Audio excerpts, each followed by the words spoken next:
주니TV의 주니입니다. 자, 벌써 10월인데요. 연말정산 시즌이 다가오고 있어요. 이제 12월에서 1월 넘어가게 되면 회사에서 여러가지 서류들을 제출하라고 할 텐데요. 연말정산을 해보신 분들도 있으실 거고 안 해보신 분들도 있으실 겁니다. 만약에 학생분들이라면 이제 직장에 다니시게 되면 연말정산 진행하게 되니까 한번 눈여겨봐주시면 좋을 것 같고요. 그리고 직장인 분들이라면 지금 신입이신 분들 또는 이제 연차가 계속 쌓여가시는 여러분들께서 한번 보시면 좋은 영상이 될 것 같습니다. 그래서 오늘은 간단하게 연말정산이 어떤 것인가에 대해서 한번 얘기를 해드릴 거고요. 그리고 연말정산은 도대체 어떻게 해야지 더 많이 돌려받을 수 있는 건지 더 짧게 우리가 건드릴 수 있는 게 분명히 정해져 있거든요. 연말정산 안에서는 그 부분에 대해서 알려드리고 본인 스스로 연말정산을 체크해 볼 수 있도록 확인해 드리는 시간 갖도록 하겠습니다. 자, 첫 번째로 연말정산에 대해서 설명을 해드리기 전에 일단 홈택스를 검색을 해보세요. 뭐 포털 사이트 어디든 좋아요. 홈택스 검색을 해보시고 연말정산 원천징수 영수증이라는 걸 출력해 오시면 됩니다. 거기서 맨 첫 페이지를 보시면 기납부세액이라는 게 아래 적혀 있을 거예요. 그리고 더 아래 결정세액이라는 게 적혀 있습니다. 이 기납부세액과 결정세액이 바로 연말정산의 전부인데요. 설명을 해드리면 우리가 1년 동안 번 소득이 있기 때문에 그 부분에 대해서 세금을 납부할 금액이 정해지게 됩니다. 이렇게 납부할 세금이 정해진 걸 기납부세액이라고 하는데요. 이름처럼 납부한 거다. 이 세금이다. 납부한 세금이다. 라고 보시면 되는데요. 이러한 기납부세액이 있고 결정세액이 있습니다. 결정세액이라는 건 이 기납부세액은 정해져 있지만 너가 1년 동안 뭔가 우리가 원하는, 정부가 원하는 행위를 했다면 이 결정세액으로서 너한테 세금을 돌려주겠다. 이런 게 바로 결정세액이 되는데요. 자, 이제 보시면 낸 세금은 이미 정해져 있어요. 이 기납부세액은 정해져 있는 거라서 바꿀 수가 없는 거고, 그리고 결정세액 같은 경우는 내가 조금 더 잘하면 바꿀 수 있는 금액이에요. 예를 들어 소비를 한다든지 뭐 월세, 소득공제, 세액공제에 해당하시는 분들은 월세, 세액공제를 받으신다든지 주택 청약을 한다든지 이런 여러 가지 부분에서 이 결정세액을 조정할 수 있는데요. 결정세액이라는 건 말 그대로 결정된 세금입니다. 결국 내가 내야 하는 세금을 말하는 거예요. 그럼 첫 번째로 기납부세액은 뭐였죠? 내가 낸 세금이었어요. 결정세액은 내야 하는 세금입니다. 그리고 내가 내야 하는 세금과 낸 세금을 빼보면 이 연말정산에서 내가 돌려받을 수 있을 것인지 아니면 뱉어내야 하는 것인지 요거를 알게 되는 그 일련의 과정이 연말정산입니다.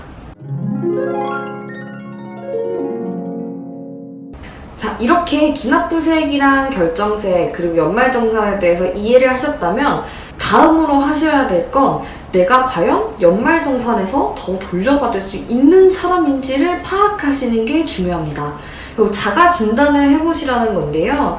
요거는 예를 들어서 나는 뱉어낸 게 한 30만 원 있어서 그냥 연금저축 하나 들어야겠다. 이렇게 연금저축을 갑자기 가입을 하시는 분들이 있어요. 근데 이 부분에 대해 효과가 없는 분들이 분명히 있거든요.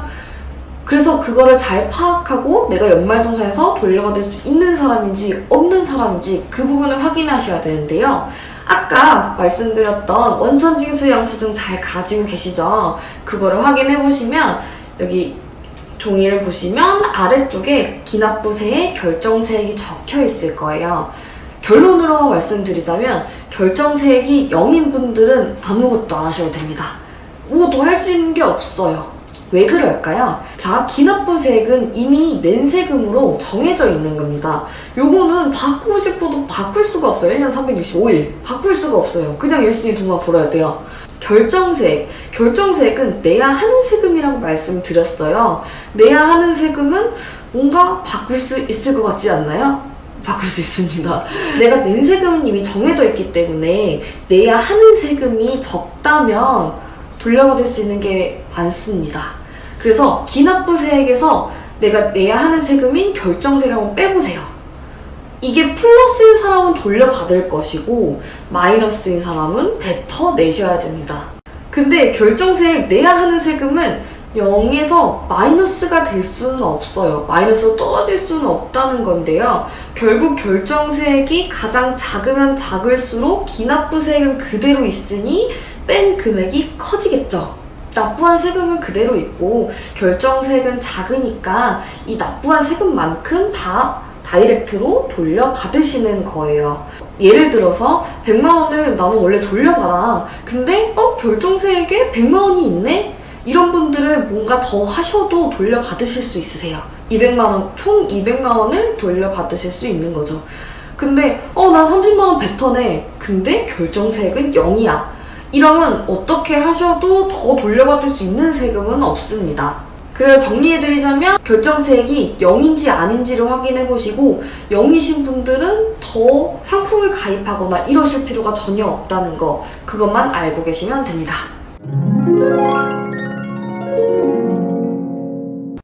자, 그래서 여러분께서 연말정산에서 더 돌려받을 가능성이 있는 사람인지를 확인해보고 오셨을 건데요. 만약에 더 돌려받을 수 있는 분들이시라면 딱 5가지만 보시면 됩니다.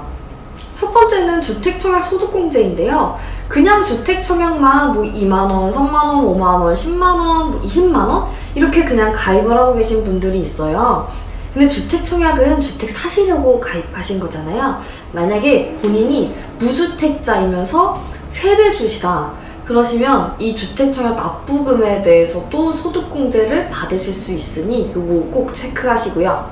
두 번째로 소비소득공제입니다. 소비 부분은 카드를 많이 사용해라, 체크카드를 써라, 현금 영수증 무조건 해야 된다, 이런 다양한 얘기들을 들으셨을 텐데요. 요거는 아래 내용 같이 적어드릴게요. 총 급여의 25%까지는 신용카드를 사용하시고요. 그 이상부터는 체크카드, 현금 영수증 활용하시면 됩니다. 그리고 추가적으로 대중교통, 전통시장 이런 것들도 다 소득공제가 되기는 해요. 근데 이 부분은 억지로 늘릴 수 있는 부분은 아니니까요. 총 급여의 25%까지는 소득공제 대상에 들어가지 않아요.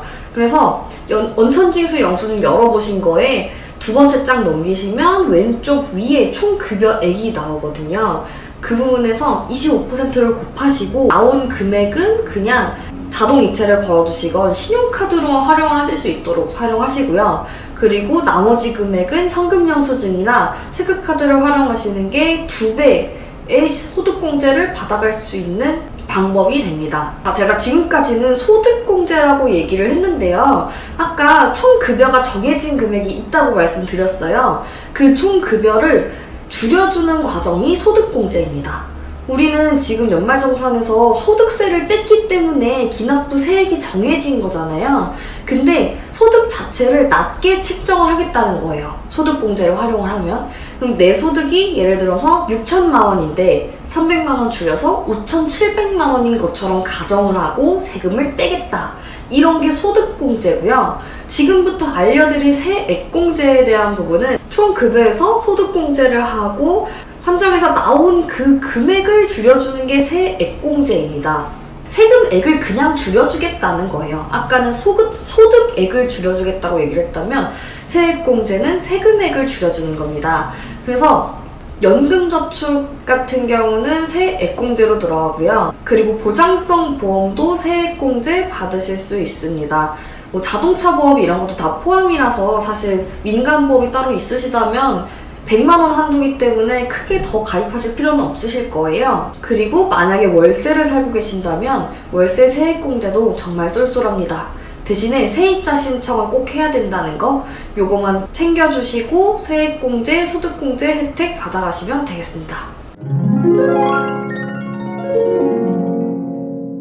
자, 세금은 사실 많이 내면 좋은 거예요. 소득이 많으시다는 거니까 좋게 생각을 하시면 좋을 것 같고요.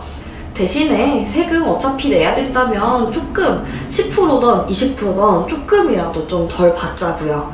그래서 결론적으로 결정세액이라는 것만 일단 확인해 주시고요. 그리고 아까 말씀드렸던 5가지 항목에 대해서 내가 소득공제를 잘 받고 있는지 본인의 연말정산 꼭 챙겨가시고요. 환급 받을 건 다 가져가자고요. 자, 오늘은 많이들 궁금해하실 것 같은 연말정산에 대해서 설명을 드렸는데요. 지금은 10월이라서 사실 그렇게 크게 바꿀 수 있는 부분은 없으실 거예요. 근데 만약에 급한데 결정색이 좀 많으신 분들이라면 연금저축 펀드로 활용하시는 걸 추천드리고요. 위에 추천 영상으로 띄워드릴게요.